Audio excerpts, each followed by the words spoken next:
사사기 19장 1절에서 10절입니다. 키워드는 한 레위인과 첩, 그 사람의 시대, 자기 부인입니다. 이스라엘에 왕이 없을 그때 에브라임 산지 구석에 거류하는 어떤 레위 사람이 유다 베들레헴에서 첩을 맞이하였더니 그 첩이 행음하고 남편을 떠나 유다 베들레헴 그의 아버지의 집에 돌아가서 거기서 넉 달 동안을 지내매 그의 남편이 그 여자에게 다정하게 말하고 그를 데려오고자 하여 하인 한 사람과 나귀 2마리를 데리고 그에게로 가매 여자가 그를 인도하여 아버지의 집에 들어가니 그 여자의 아버지가 그를 보고 기뻐하니라. 그의 장인 곧 그 여자의 아버지가 그를 머물게 하매 그가 3일 동안 그와 함께 머물며 먹고 마시며 거기서 유숙하다가 넷째 날 아침에 일찍 일어나 떠나고자 하매 그 여자의 아버지가 그의 사위에게 이르되 떡을 조금 먹고 그대의 기력을 돋운 후에 그대의 길을 가라 하니라. 두 사람이 앉아서 함께 먹고 마시매 그 여자의 아버지가 그 사람에게 이르되 청하노니 이 밤을 여기서 유숙하여 그대의 마음을 즐겁게 하라 하니 그 사람이 일어나 가고자 하되 그의 장인의 간청으로 거기서 다시 유숙하더니 5째 날 아침에 일찍 일어나 떠나고자 하매 그 여자의 아버지가 이르되 청하노니 그대의 기력을 돋우고 해가 기울도록 머물라 하므로 두 사람이 함께 먹고 그 사람이 첩과 하인과 더불어 일어나 떠나고자 하매 그의 장인 곧 그 여자의 아버지가 그에게 이르되 보라 이제 날이 저물어 가니 청하건대 이 밤도 유숙하라.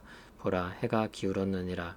그대는 여기서 유숙하여 그대의 마음을 즐겁게 하고 내일 일찍이 그대의 길을 가서 그대의 집으로 돌아가라 하니 그 사람이 다시 밤을 지내고자 하지 아니하여 일어나서 떠나 여부수 맞은편에 이르렀으니 여부수는 곧 예루살렘이라. 안장 지운 나귀 2마리와 첩이 그와 함께하였더라. 아멘. 오늘부터 살펴보게 될 이야기는 성경에 들어가도 좋을까 싶을 정도로 아주 심각한 사건을 다루고 있습니다. 이번에도 이스라엘에 왕이 없을 그때라는 말로 시작합니다. 에브라임 산지 구석에 어떤 레위 사람이 살고 있습니다. 또 레위인입니다. 가장 정결해야 했을 사람이 타락했다는 것은 그 시대의 악함의 정도가 심각했다는 것을 뜻합니다. 레위인인데 유다 베들레헴으로 가서 첩을 맞이했습니다. 첩이 있다는 것은 또 부와 권력이 있다는 것입니다. 레위인이 부를 가졌고 또 첩을 가졌습니다. 그런데 첩으로 왔던 여인이 행음하고 남편을 떠나서 베들레헴으로 돌아갔습니다. 그리고 넉 달이 지났습니다. 레위인이 그를 다시 데려오려고 베들레헴으로 갔습니다. 장인이 그를 보고 환대했습니다. 율법으로 보나 당시 문화로 보나 행음은 아주 심각한 범죄였습니다. 또 첩으로 딸을 보내면서 받았던 예물도 있었을 것입니다. 그런데 레위인이 돌아와서 화해의 제스처를 하니 반기지 않을 수 없는 것입니다. 당시에는 통상적으로 3일 정도 환대를 했다고 합니다. 그래서 5절에 넷째 날부터의 이야기가 자세히 언급됩니다. 보통 이상의 환대를 한 것입니다. 넷째 날 아침 일찍 떠나려고 하는데 장인이 붙잡습니다. 그래서 한밤을 더 지내게 됩니다. 5째 날 아침 일찍 떠나려고 합니다. 그런데 또 붙잡고 해가 기울도록 놔주지를 않습니다. 날이 저물어서 또 붙잡혀 있게 생겼습니다. 레위인은 다시 밤을 지새고 싶지 않았습니다. 늦었지만 일어나 떠나가기로 합니다. 사사시대의 어두운 모습을 또 다른 역사를 통해서 읽게 됩니다. 내일부터 나오는 부분은 정말 충격적입니다. 오늘 본문에 나온 레위인은 앞에 레위인이라고 밝힌 이유로 계속해서 그 사람이라고 불립니다. 사사시대를 살았던 그 사람입니다. 이 사람의 이름을 말하지 않고 대명사를 써서 표현하고 있습니다. 특정인이 아닌 그 시대의 사람들의 모습이 이러하다는 것입니다. 그 시대가 더 어둡게 느껴지는 것은 괜찮은 사람을 찾을 수가 없다는 것입니다. 악의 고리를 끊어낼 수 있는 사람은 아무도 없습니다. 그나마 하나님께서 사사들을 통해서 그 고리를 몇 번이고 끊어내셨습니다. 그렇게 하나님이 개입하지 않으실 때에는 어둠이 계속해서 짙어질 뿐 희망은 전혀 없었습니다. 그렇게 시간은 계속해서 흘러갑니다.